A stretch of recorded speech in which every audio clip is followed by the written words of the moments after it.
What's up, everybody? Dan's Midwest Angling here, and today we're going to be installing a Minn Kota Power Drive 55 trolling motor on the old SSV-18.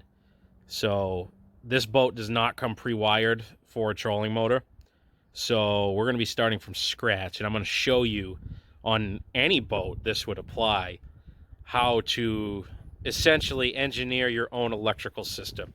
And to start, you're going to need some cables. So what I did was I ordered from batterycables.com.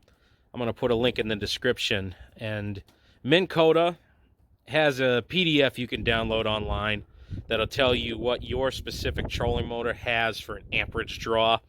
And then you'll just need to look up on the Google a basic table that tells you how many amps a certain wire gauge can carry over a certain length. And so, long story short, in this application, it called for 4-gauge wire. So I have already picked those up, and we're going to dive right in.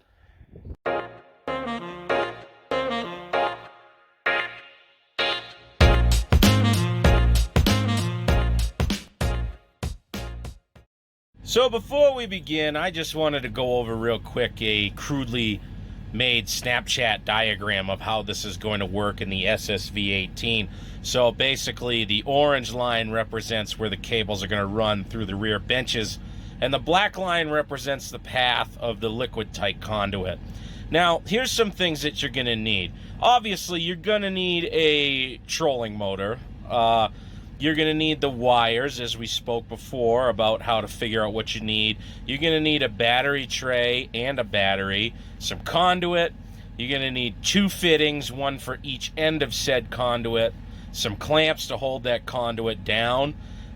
You don't need this. This is optional, but I would highly recommend a quick release plate for easily removing the trolling motor. You're going to need a plug-in receptacle, and you're going to need some sort of junction box from where your thick cables that are going to run from the back are going to come into that receptacle.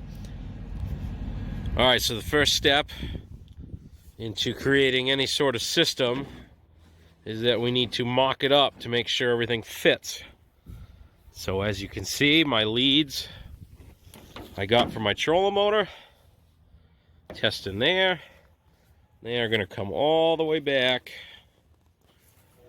and they will fit. So the next step, we know our components are going to work. So the first step really is we got to take these benches off. All right, so when you're taking off these benches, it might be a good idea to loosen up the bracing strap so you can get in here. But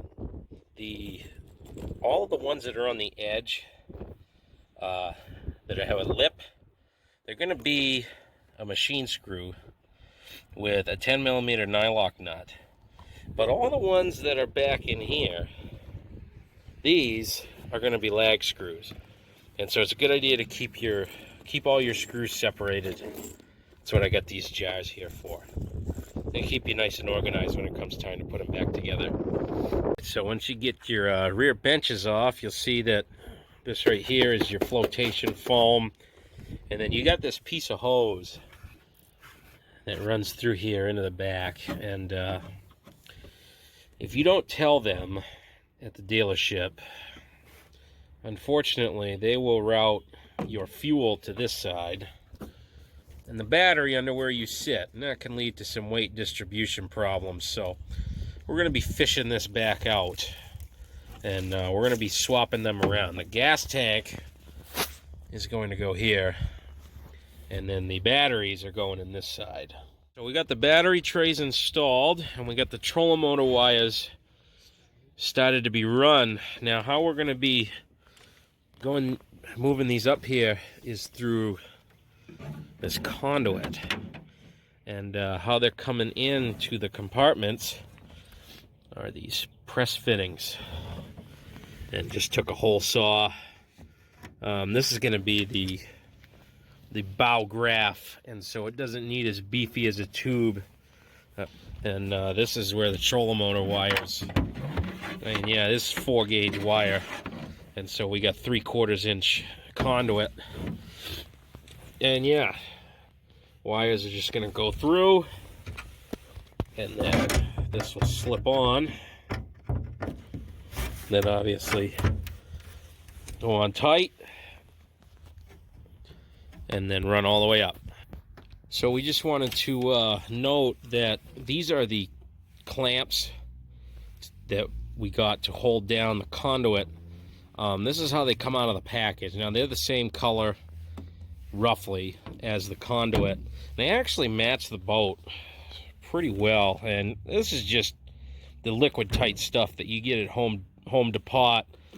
And we ended up trimming these in order to fit against the gunnel, because as you can see, that's a lot more snug than, say,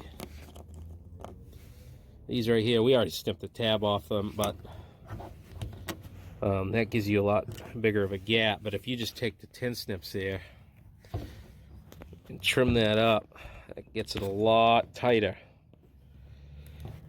All right, so here we're installing the Minn Kota quick change plate. Now this is the top piece, and on a power drive you just take these plastic side guards off, mount it right here on this plate, and then this is the piece. This is the box it comes in, and this is the piece that actually bolts onto your bow, and essentially it will slide in to this track just like that, and then it's a single set screw. All right, so we've got the plate mounted on the trolling motor. This is still free. We're just trying to mock it up right now to see kind of where it's gonna go. This is, I believe this is a 60-inch shaft power drive, and where these screws bolt along here, there is a lip up underneath. I don't know if I can get up in there and show you, but if you look, the screws to mount are actually in there quite a ways, so you're not going to hit it. We're just going to do some through bolts, kind of mocking up where the Garmin's going to go to. But next we're going to try and see how she swings and make sure she opens all right. And as long as she does, I don't see why it can't go right there. See, she's not sticking out the side, so we should be good to go. All right, so now that we got the leads for the trolling motor in place, all clamped down, how we're actually going to be plugging the trolling motor in is, if you notice, there's no lip or anything. This is just a solid piece of plywood. And so this is called a job box. You get these on Amazon. This is like I don't even think it was 10 bucks.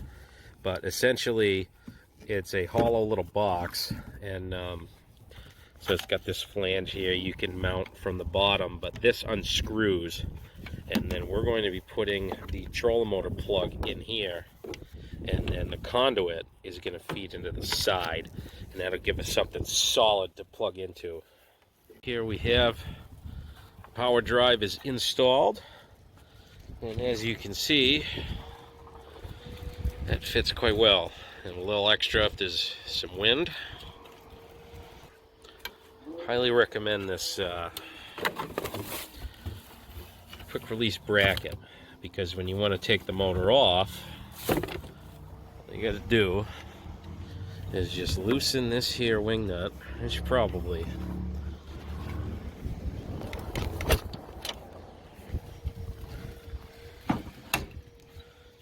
just loosen this here wing nut.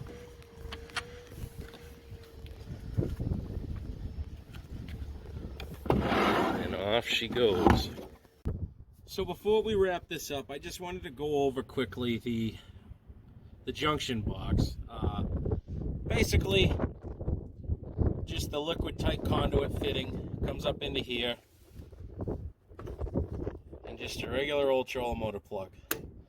There is a splice connection in there that goes from the 4-gauge wire down to 8-gauge, which is pretty standard on trolling motor plugs. And then, of course, you'll have to make sure you splice together a matching plug on the trolling motor itself. Overall, it's a pretty simple process. It's just taking the time to put the conduit down. And all right, so we've got the battery in. It does fit. It is a 29 group for the trolling motor.